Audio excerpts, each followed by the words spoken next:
નમસ્તે વિદ્યાર્થી મિત્રો, ઓનલાઈન ક્લાસમાં આપનું હાર્દિક સ્વાગત છે। ધોરણ 8 વિષય હિન્દી કાવ્ય 1 તેરી હે જમી, જેનો સાહિત્ય પ્રકાર છે પ્રાર્થના ગીત। ભાગ 1માં વિડીયો 1માં આપણે જોયું કે આ પ્રાર્થના ગીતમાં ઈશ્વરને સંબોધીને કહેવામાં આવેલું છે। તમે ભાગ 1માં આ પ્રાર્થના ગીત છે એ તમે સાંભળ્યું અને સાથે ગાયું પણ, અને કાવ્ય છે એ સમજ્યા।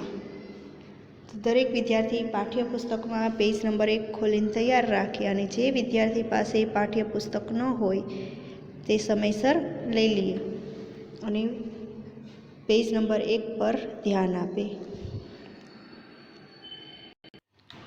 વિદ્યાર્થી મિત્રો, આ કાવ્ય છે એ તમે સમજ્યા, તો ફરી એકવાર શબ્દ સાથે અને શબ્દાર્થ પણ સાથે ગુજરાતી તમારે લખવાનું હતું કે જે શબ્દ ન સમજાય હું અહીંથી બોલું એ તમે પેન્સિલથી તેમાં લખી શકો, એટલે તમને ખ્યાલ આવે કે કયા શબ્દનો અર્થ કયો થયો।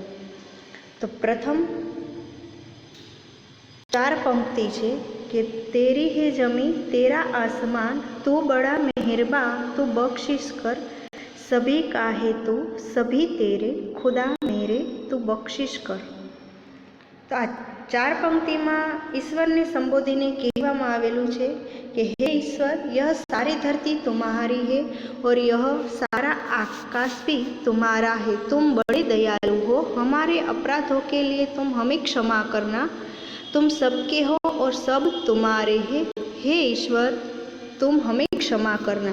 तो आ प्रथम 4 पंक्तिमां कविने संबोधीने कहेवामां आवेलुं छे के हे ईश्वर, आखी धरती छे ए तमारी छे, आ आकाश पण तमारुं छे, तमे खूब दयाळु छो, तमे अमारा अपराधों माटे अમને क्षमा करजो, तमे बधाना छो अने बधा तमारा छे। हे ईश्वर, तमे अमने क्षमा करजो।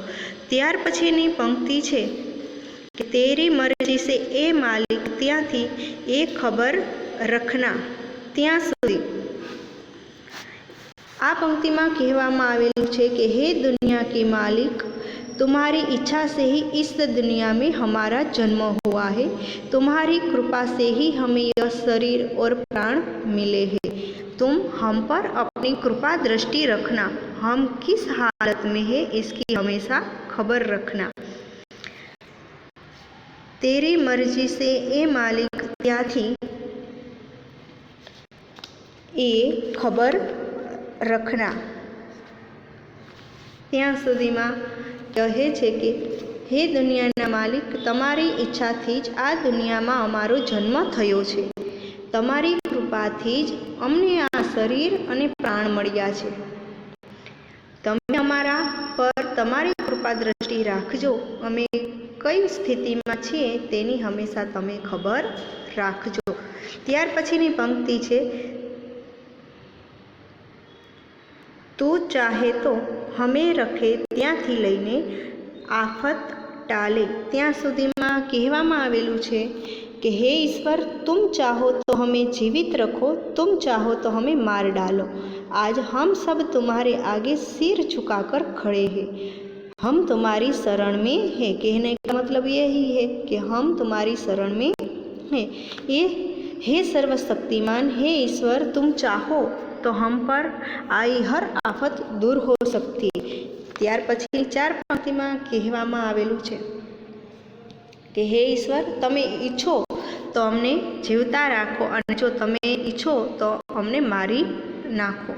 आज अमे सौ तमारी आगळ माथुं नमावीए छीए, शीश झुकावीए छीए, अमे तमारा शरणे आव्या छीए। हे सर्वशक्तिमान, हे ईश्वर, तमे ईच्छो तो अमारी उपर आवेली दरेक आफत दूर થઈ શકે છે। તો આ હતું પ્રાર્થના ગીત અને કાવ્ય, જે મુસીબત આવી છે એને દૂર કરવા માટે ઈશ્વરને પ્રાર્થના કરવામાં આવી રહી છે। ત્યાર પછી પેજ નંબર 2 અભ્યાસ છે कि यह प्रार्थना छात्रों को टेप रिकॉर्डर या मोबाइल के जरिए सुनाई और इसका समूहगान करवाई। तो तमे विडियो 1 में आ काव्य है प्रार्थना है तमे सांभळी अने साथे गाया पण हशो। ત્યાર પછી પ્રશ્ન નંબર 2 છે કે નિમ્નલિખિત પ્રશ્ન के उत्तर दीजिए। તેમાં પહેલો પ્રશ્ન છે કે आपके मत से सृष्टि में सर्वोपरि कौन है और क्यों? કે તમારા મતથી સૃષ્ટિમાં સર્વોપરી કોણ છે અને શા માટે? તો એનો જવાબ તમારે વિચારવાનો છે અને હું અહીંથી કહું છું તો તમે નોટમાં લખી શકો છો कि मेरे मत से सृष्टि में ईश्वर ही सर्वोपरि है क्योंकि वह सर्वशक्तिमान है।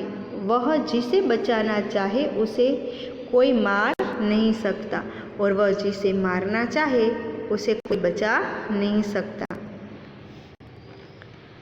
ત્યાર પછી બીજો પ્રશ્ન છે કે आप भगवान से क्या प्रार्थना करते हैं? तो कवि चाहते हैं, इस काव्य में कवि चाहते हैं कि ईश्वर लोगों के अपराधों को क्षमा कर दे। वह हमेशा लोगों पर अपनी कृपा दृष्टि रखे। दुनिया के लोग किस हालत में है इसकी वह हमेशा खबर रखे और दुनिया पर आने वाली आफतों को दूर करे।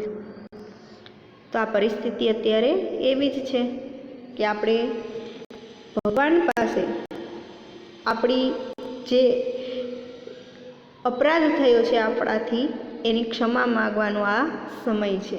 त्यार पछी छे कि त्रीजो प्रश्न है आप ईश्वर से प्रार्थना किस समय करते हैं क्यों? एनो जवाब तमारे लखवानो छे। तेनो जवाब तमे विचारी लीधो हशे। हम भगवान से मैं सुबह उठता हूँ तब और रात को सोने के समय ईश्वर की प्रार्थना करता हूँ। तमे ज्यारे प्रार्थना करता हो त्यारनो समय लखवानो। यह समय ही मुझे प्रार्थना के लिए अनुकूल लगता है। शा माटे आज समय? तो एना माटे ए समय छे अनुकूल छे माटे। त्यार पछी छे भिन्न भिन्न धर्म के लोग प्रार्थना करने के लिए कहाँ कहाँ जाते हैं? कि अलग अलग धर्मना लोग प्रार्थना करवा माटे क्यां जाय छे? तो भिन्न भिन्न धर्म के लोग अपने अपने पूजा स्थानों में प्रार्थना करने के लिए जाते हैं। जैसे हिंदू मंदिर में, हिंदू है वह मंदिर में जाते हैं, मुसलमान मस्जिद में, ईसाई चर्च में, सिख गुरुद्वारा में और पारसी अगियारी में प्रार्थना करने के लिए जाते हैं। कि अलग अलग धर्मना लोग छे हिंदू मंदिर में, मुसलमान मस्जिद में, ईसाई चर्च में, सिख गुरुद्वारा में और पारसी अगियारी में प्रार्थना करने जाते हैं। त्यार पछी प्रश्न नंबर 3 है कि निम्नलिखित शब्दों को शब्दकोश क्रम के अनुसार लिखिए। विद्यार्थी मित्रों तमने ख्याल होवो जोईए कि ज्यारे आपणे शब्दकोशना क्रम प्रमाणे शब्द गोठववाना होय तो सौप्रथम कया शब्द लेवाना होय छे ए तमने ख्याल होवो जोईए। कया शब्द होय? स्वर। स्वर छे ए सौप्रथम लेवामां आवे छे। त्यार पछी व्यंजनना वर्ण छे ए रीते आगळ वधवानुं होय छे। तो अहीं तमारे पेन्सिलथी साथे लखवानुं छे। तो सौप्रथम शब्द कयो आवशे ए तमारे अहीं लखवानुं छे। तो अहीं सौप्रथम शब्द आवशे उज्ज्वल। उज्ज्वल शब्द छे ए पहेला आवशे एटले तमारे उज्ज्वल शब्द अहीं प्रथम स्थान पर मूकवानो रहेशे अथवा तो तमे उज्ज्वल शब्द पासे नंबर 1 आपो तो पण चाले। एटले उज्ज्वल शब्द 1 आवशे। त्यार पछी आवशे और शब्द आवशे। त्यार पछी शब्द आवशे और। ऊ छे ए तमने ख्याल आवी गयो हशे कि ऊ छे दीर्घवाळुं होय छे अने और शब्द आपवामां आवेलो छे तो दीर्घावाळो शब्द छे ए पहेला आवतुं होय, ह्रस्वई के दीर्घई छे ए पहेला आवतुं होय अने कानो मात्रवाळो वर्ण होय ए पछी आवतो। एटला माटे उज्ज्वल शब्द छे पहेला आवे छे अने और छे बीजो शब्द आवे छे। पहेलो शब्द उज्ज्वल, बीजो शब्द और जे अहीं आपवामां आवेलो छे। त्यार पछी त्रीजो शब्द आवशे क्षमता। ત્રીજો શબ્દ આવશે ક્ષમતા। વિદ્યાર્થી મિત્રો, પ્રથમ શબ્દ અહીં તમે જોઈ શકો ઉજ્જવલ શબ્દ આવશે પ્રથમ, બીજો આવશે ઓર। તો આગળ સમજાયું એમ કે ઉ છે એ રસ્વઈ કે દીર્ઘઈ હોય એ પહેલાં આવે અને જ્યારે ઓર શબ્દવાળો હોય કાનો માત્ર હોય એ પછી આવે, એટલા માટે ઓર શબ્દ છે એ બીજો આવશે। પ્રથમ ઉજ્જવલ, બીજો ઓર। હવે ત્રીજો શબ્દ આવશે ક્ષમતા। શા માટે ક્ષ આવ્યો? તો કે ક અને શ થી જોડાક્ષરમાં બનતો હોય છે, એટલે ક્ષ છે। જ્યારે તમે ક્ષમતાનો શબ્દ ગોતવો હોય ક્ષ ઉપરથી તો તમારે કની શ્રેણીમાં શબ્દકોશમાં જવું પડે છે। ક્ષમતાનો અર્થ શોધવા માટે તમારે કની શ્રેણીમાં જવું પડે છે, એટલે ક્ષ છે એ એકલો છે નહીં, એ ક અને શ થી બનતો વર્ણ છે ક્ષમતા, એટલા માટે એ શબ્દ આવશે ત્રીજો। ત્યાર પછી આવશે ડૉક્ટર શબ્દ। ત્યાર પછી શબ્દ આવશે, તમારે પણ સાથે લખવાનું છે, દૂધ। કયો શબ્દ આવશે? દૂધ। ત્યાર પછીનો શબ્દ છે કયો આવશે? દ્રષ્ટિ। ડૉક્ટર, દૂધ અને દ્રષ્ટિ। ત્યાર પછીનો શબ્દ આવશે ધન। પછી આવશે ધરા। તમે સાથે લખતા જાશો અથવા તો નંબર આપતા જાજો કે ધરા નંબર પર ઉજ્જવલ પહેલો, ઓર બીજો, ક્ષમતા ત્રીજો, ડૉક્ટર ચોથો, દૂધ 5મો નંબર ઉપર, દ્રષ્ટિ 6 નંબર ઉપર, ધન 7, ધરા 8 નંબર ઉપર। એ જ રીતે હવે પછીનો શબ્દ આવશે નાવિક। ત્યાર પછી આવશે મંદિર। ત્યાર પછી આવશે કયો શબ્દ આવશે એ તમારે અહીં લખવાનું, મનુષ્ય। મંદિર પછી આવશે મનુષ્ય। અનુસ્વારવાળો પહેલાં લેવાનો અને પછી અનુસ્વાર વગરનો લેવાનો, એ તમે આગળ શીખી જ ગયા છો।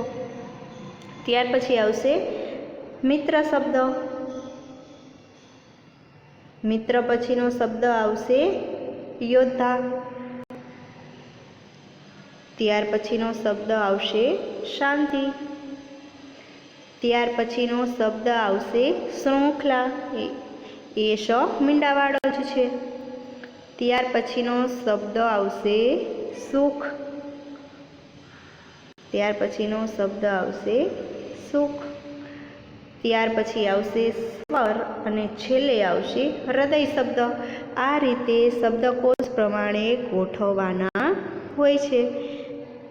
તો તમે આ વિડીયો જોઈને પણ તમે શબ્દકોશ પ્રમાણે ગોઠવી શકો, અથવા તો અહીં વિડીયો સ્ટોપ કરીને પહેલાં તમારી જાતે શબ્દકોશ પ્રમાણે ગોઠવવાની કોશિશ કરો અને જ્યાં તમે અટકો ત્યાં પાછો વિડીયો ચાલુ કરીને તમે જોઈ શકો તમારા કેટલા શબ્દો સાચા પડ્યા છે, એ પ્રમાણે પણ તમે શબ્દકોશ લખી શકો છો। ત્યાર પછી प्रश्न नंबर 4 છે કે इस चित्र की मदद से एक कविता की रचना कीजिए। ચાલો આ ચિત્ર કયું છે તો તમને ખબર પડી જ ગઈ હશે, સૂર્ય દેવતાનું આ ચિત્ર છે। તો હવે આના ઉપરથી તમારે એક સરસ મજાની કવિતા છે એ લખવાની છે। ચાલો આ લેસન તમારે હોમવર્કમાં કરવાનું રહેશે કે આ ચિત્ર ઉપરથી તમારે કવિતા લખવાની છે। આ હોમવર્કમાં કરવાનું છે, લેસનમાં તમારે કરીને આવવાનું। પ્રશ્ન નંબર 4। ત્યાર પછી પ્રશ્ન નંબર 5 છે કે વચન બદલ કર વાક્ય ફિર સે लिखिए। હવે વચન પરિવર્તન કરવાનું છે, એક વચન હોય તો બહુવચનમાં વાક્ય છે એ લખવાનું છે। ચાલો પ્રયત્ન કરો જોઈ લખવાનો, ત્યાર પછી હું અહીંથી તમને કહું છું, સાચું હોય તો એમને એમ રાખવાનું અને ખોટું હોય તો સુધારી લેવાનું। ચાલો પ્રશ્ન 5 તમે લખો જોઈ, ત્યાર પછી હું તમને અહીંથી કહું છું। પહેલું જ વાક્ય છે મેને કવિતા લીખી, તો વચન બદલ કર વાક્ય છે ફરીથી લખવાનું છે, તો તમે એની બાજુમાં જ લખી શકો। શું વાક્ય લખી શકો? મેનેનું થઈ જશે હમને, કવિતાનું થશે કવિતાએ, લીખી ત્યાં ખ ઉપર અનુસ્વાર આવી જશે। हमने कविताएं लिखी। बीजू छे यह मेरी किताब है। तो वाक्य बदल कर वचन बदल कर वाक्य फिर से लिखना है। तो शू थशे? ये हमारी किताबें है। ये हमारी किताबें है। त्रीजू छे इसे लड्डू दे दो। तो शू थशे? इन्हें लड्डू दे दो।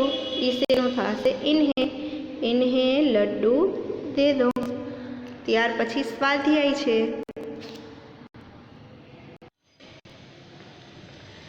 स्वाध्याय पेज नंबर 2 ये आपणे हवे आवता विडियोमां जोशुं। अने जे तमने होमवर्कमां आपेलुं छे सूर्यनुं चित्र छे एना उपरथी कविता तमारे लखवानी छे। अने ए कविता हूँ पछी आवता विडियोमां तमने जणावीश के कई रीते तमे कोई पण सूर्यनुं चित्र होय तो तमे कविता लखी शको। तो अहीं आपणे आ विडियो पूरो करीए छीए। त्रीजा विडियोमां हवे पछीनो विडियो आवशे एमां आपणे स्वाध्यायथी अभ्यास करीशुं। अस्तु। जय हिंद। वंदे मातरम।